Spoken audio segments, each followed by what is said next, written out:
In this video, we're going to be going over 3 ways to regulate your nervous system for hormonal health. So hormonal health is actually quite contingent on our level of nervous system regulation. So when we're very stressed, this is very much going to impact the intricate cascade of hormones that happens within your body. And so when I'm working with people and they come to me with some hormonal imbalance issues, we work really closely with their stress, their level of sensitivity, and work on doing some somatic work to help to unravel maybe some trauma that may have occurred in the past, so that the nervous system can be in that nice flow state. So when we talk about a regulated nervous system, basically it means not being in a stuck state. So we are able to respond to the environment. We're able to be in a relaxed state when it's appropriate. We're able to be in an alert state when it's appropriate, and be able to move through those states without being stuck in any one of them. So this is really helpful if you're on the path of working on improving your hormonal health in any particular hormonal pattern. So anytime you're trying to achieve any sort of balance within your hormones, whether that's with herbs or lifestyle changes or bioidentical hormones or hormone replacement therapy, all of these things are very much benefited from doing some work on your nervous system so that you're able to maintain the balance that you might achieve with these strategies. So let's get into it. The first strategy is movement. Movement is so important, and it's a really good way of regulating the nervous system. If you are somebody who has a lot of fatigue and maybe some exercise intolerance, post-exertional fatigue, then that movement is going to be gentle. So it might be a walk, it might be some gentle yoga, but the key about the movement when we're trying to work on nervous system regulation is to make sure that we're doing it from a conscious place. So I call it conscious movement. So if you're walking, you are noticing your steps on the ground, you're noticing your breath, you're noticing how your body feels while you do it. This is one of the beautiful things about yoga, because naturally, most yoga instructors are directing you to notice what's happening within your body in order to move your body into particular positions. So if you're in a yoga class, you're automatically going to be asked to notice the body. And that's a really important piece when we're working with nervous system regulation. So if we can work on this skill, of which we sometimes refer to as interoception, is this awareness within the body. So as you do this movement while noticing what's happening within your body, this is very regulating on the nervous system. Now, the movement doesn't have to be really gentle. It can also be a little bit more vigorous. You could do a little bit more of an intense yoga class. You could do some conscious dance practice. You could do a martial art. All of these things are, again, pulling you inside your body to notice what's happening inside as you do the movement. And then there's also things like Tai Chi, Qigong. Again, they're bringing the focus into the body while you do the movement. That's the really important piece. So with any sort of hormonal imbalance, whether you're doing vigorous movement or moderate movement or very gentle movement, this is a really great way of regulating the nervous system, and in many cases really important when we're wanting to balance those hormones. Exercise is a really important piece of that. Now, the second strategy is something I call emotional surrender. So for many of us, we are not present with the emotion that we're experiencing, which lives in the body. So for many people, we live outside of the body. We're not noticing the body. Of course, in step number 1, with this movement, we're trying to bring our attention inward and notice what's happening inside as we do a movement.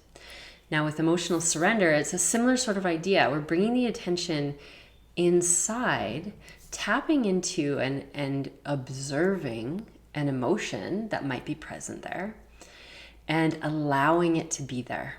This is such a simple practice, and yet is so profound for so many people, because so many of us do not allow emotion to flow through our body. And so when we do this simple practice, it can be very profound.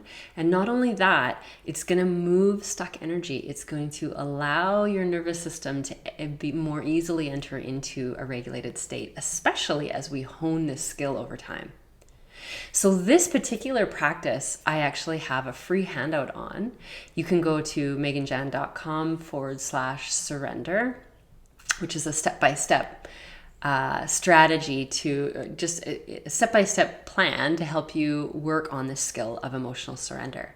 And the Coles Notes versions is that you're bringing your attention inward, you're noticing where in your body you feel an emotion, and you're allowing space for that to be there. So there's a little bit more in the handout that's interesting and useful, and I highly recommend practicing this skill. It's a really, really important skill. I work on this one a lot with my clients, and it's super simple, but very profound and very helpful on regulating the nervous system, very helpful on helping us to release some of that stuck energy that we would, sometimes call trauma. And from this place, we can enter in often. It's a great way of managing stress. So if our nervous system is dysregulated from a lot of stress in our environment, we can work with this emotional surrender to help release some of that stress. And this is going to help with your hormonal balance goals. And the third strategy that I think is really helpful with balancing hormones is touch. So this can come in two forms. One, you may see a therapist. So you might see a cranial sacral therapist, a massage therapist, an osteopathic practitioner, someone like that who's going to be working with your body in a therapeutic way that's very regulating on the nervous system. This is really helpful. Again, to help release that stuck energy that gets trapped in our body and our nervous system from trauma and from stress.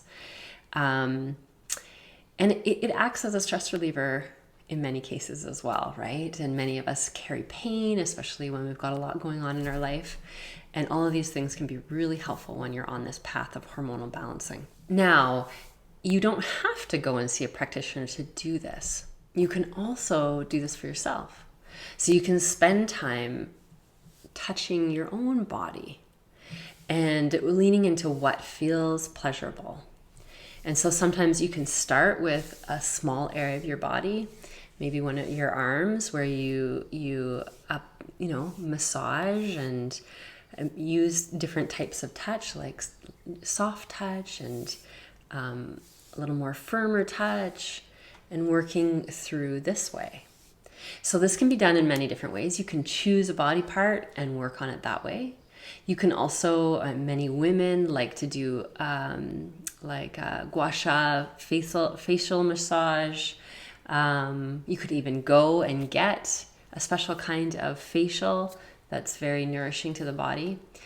Now, there's a couple of reasons why this can be really helpful. One is that it helps to cultivate a level of self-love, actually. As we tend to our body, we're giving our body that loving attention. And many times when we're experiencing hormonal imbalance issues, we often don't love our bodies. Often there's a bit of, you're either carrying a little bit more weight than you want to, or you're not carrying enough weight, or there's often changes that happen in the body that make it a little bit harder for us to appreciate ourselves, appreciate the body that we're in. And so when we're working with this touch with ourselves, it helps to cultivate this body love. And so even though you can go and see a practitioner to do this, which is very helpful and also very caring for your body, there is a really beautiful component of doing this practice on your own. So those are 3 ways that you can work on regulating your nervous system that are particularly useful when you're on a hormonal balancing health journey. So I hope you found that helpful. And as I mentioned before, there's a nice handout on the emotional surrender process. That's at meganjan.com/surrender. And if you liked this video, please share it and like and subscribe. And I'll see you next time.